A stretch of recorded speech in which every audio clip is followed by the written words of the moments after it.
रोहित शर्मा आणि महेंद्रसिंग धोनी हे मोठे खेळाडू आहेत, यात काहीच शंका नाही. पण आता चाहते विचारतायत की या दोघांनी IPL मधून निवृत्ती घ्यावी का?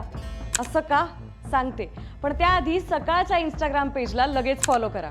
एक काळ होता जेव्हा रोहित आणि धोनी यांच्यामुळे त्यांच्या संघांनी अनेक सामने जिंकले. मुंबई इंडियन्स आणि चेन्नई सुपर किंग्स हे IPL मधले यशस्वी संघ त्यांच्यामुळेच ओळखले जातात. पण आता चित्र बदललंय.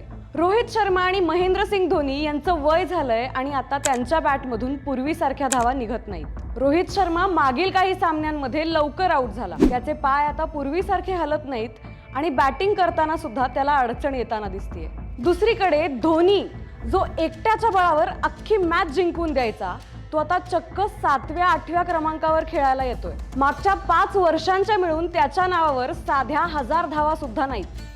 आता यांच्या अशा खेळामुळे संघावर दबाव येताना दिसतोय.